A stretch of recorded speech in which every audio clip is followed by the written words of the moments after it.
Last year, hundreds of thousands of Americans gathered at the Lincoln Memorial for an event called Restoring Honor.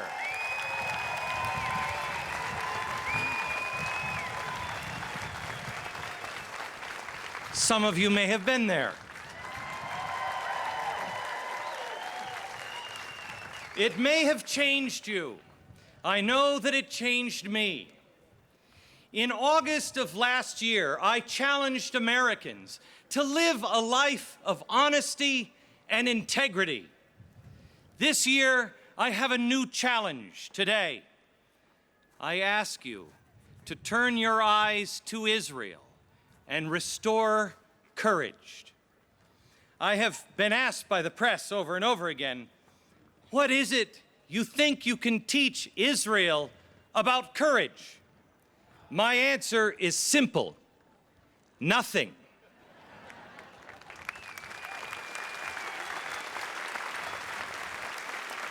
They asked me then, so then why would you come to Israel? Because I say, in Israel, you see courage. In Israel, there is more courage in one small square mile than in all of Europe.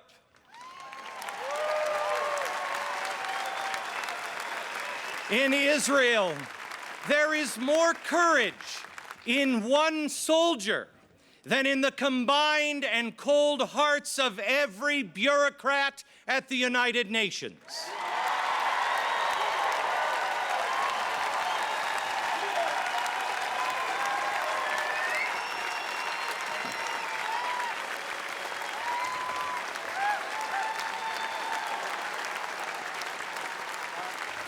In Israel, you can find people who will stand against incredible odds, against the entire tide of global opinion, just because it's right, just because it's good, and just because it's true.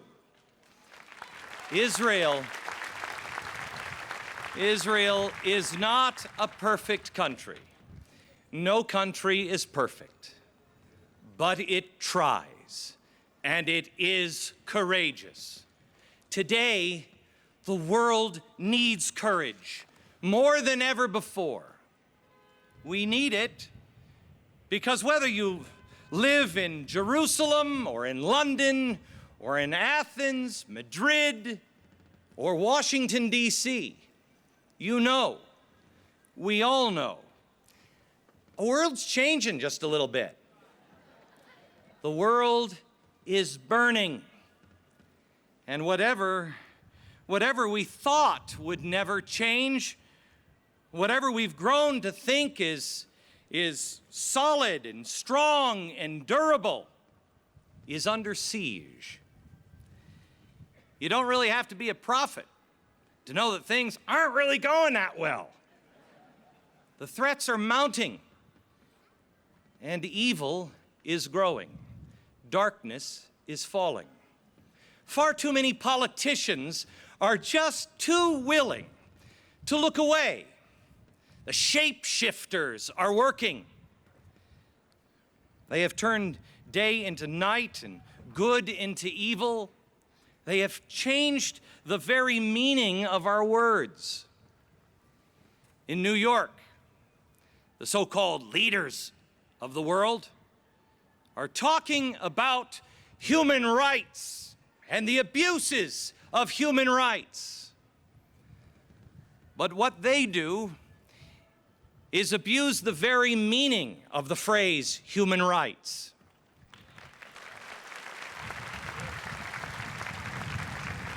Human rights, they say, but who will they focus on? Libya? Syria? North Korea? No. They will condemn Israel, tiny Israel, democratic Israel, free Israel, Israel which values human life above all other things. As usual, Israel is the exception.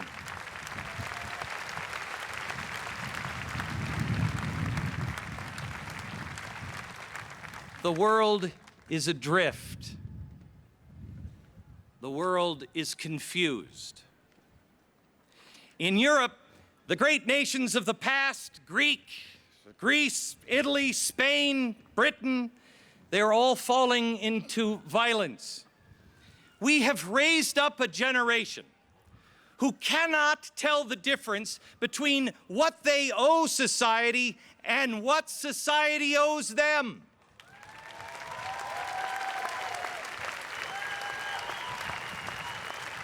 They interviewed the rioters in England, and they asked them, why are you stealing tennis shoes and televisions? Because, the rioters said, because we deserve them. We may think, oh, how different is today's youth. But they are merely imitating their parents. They have seen how the world reacts to evil. Indifference. They watch. They learn. They imitate. What one generation tolerates, the next generation embraces. When the Fogel family was killed in their sleep, the world barely took note. The grand councils of earth condemn Israel, while across the border, Syria slaughters her own people, her own citizens dead in the streets, and the grand councils of the world remain silent. It is no wonder why the children of the world are setting their streets on fire. These international councils, these panels of so-called diplomats, condemn Israel not because they actually believe that Israel needs to be corrected. They do so because it's convenient. Everybody does it. In some countries, it's a crime not to condemn Israel. The diplomats are afraid. They're cowards. And so they submit.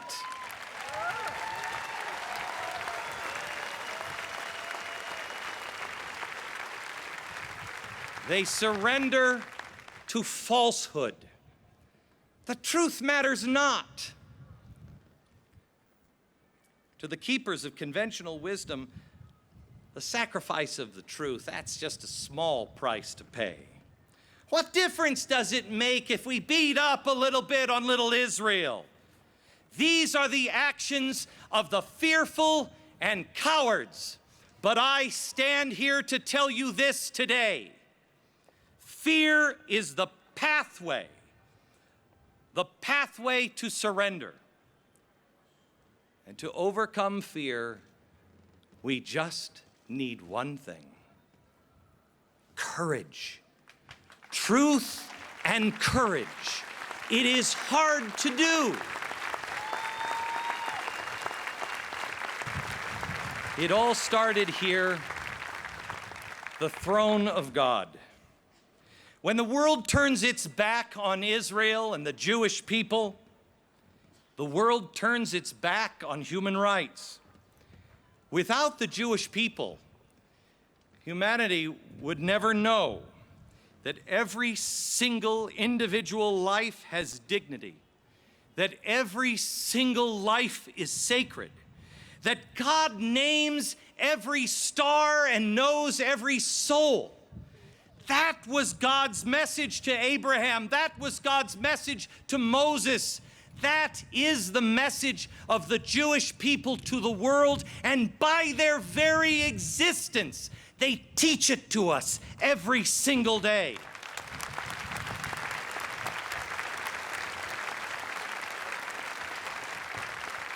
Today,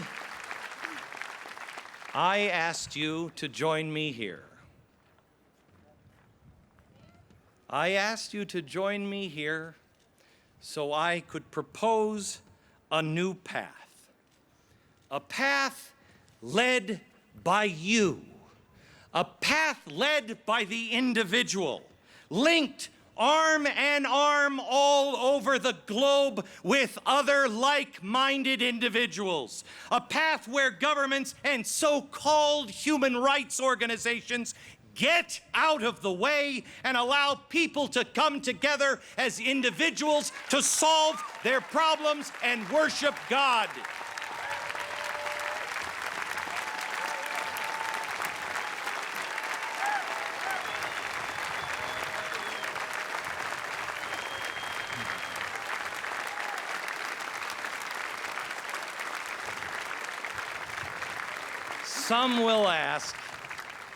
Some will ask, and they'll mean it. They'll be sincere. They'll say, that's a great thing, that's great, but maybe we should leave that work up to somebody who knows what they're talking about. Maybe we should just leave that work up to the well-connected or somebody. There's got to be people who have a better education. How about the well-heeled or the politician, the political leaders? Hey, let's just listen to the media and allow the media to tell us the truth. I ask you, whom do you trust to do this sacred work? Who will protect your rights better? A king, a president, or you? Who will protect the truth? A reporter, a producer, or you? Who will protect your children and teach them to seek the truth? A textbook committee, an educational bureaucrat, or you? Did a commission of men stop the Holocaust? Did a committee of Congress stop Jim Crow? In each case, the work was done by individuals who would not abide by the convenient lies. They saw injustice and called it out and called evil by its name. They saw in their own nations, wage war against a group of people, and they said, not in my name. They didn't wait. They didn't wait for the conventions of society to catch up to God's ancient laws. They pushed, they pressed, and in the end, they were the victors. That spirit lives within each and every one of us. I ask you today, no matter where you are, if you are sitting here, if you are just a few miles away where thousands are gathered, or if you are on the other side of the planet watching alone in your home, I ask you today to link arms with me, link arms with others, link arms, stand with courage, and walk behind the pillar of fire.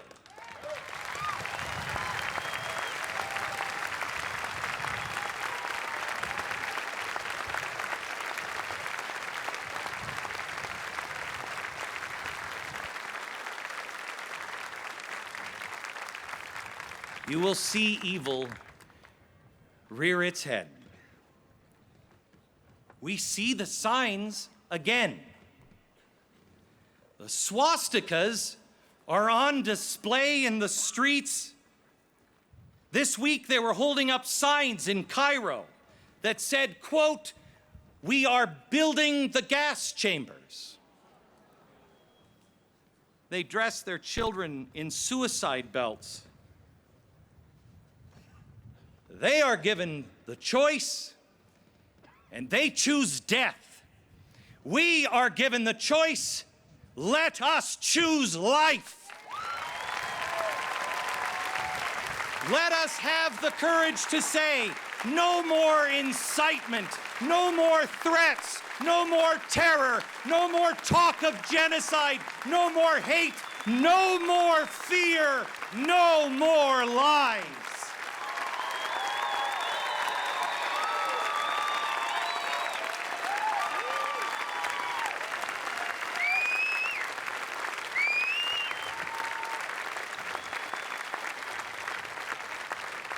Let me speak directly to them. We read your signs. We listen to your speeches. We know you say what you mean and mean what you say.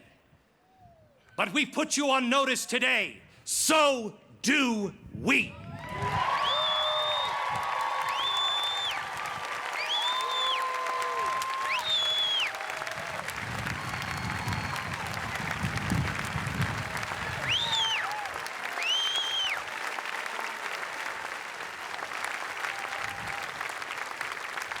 And here's the best news. We're gonna win. We win because while their conviction is rooted in hate, our conviction is rooted in love, and love always wins in the end.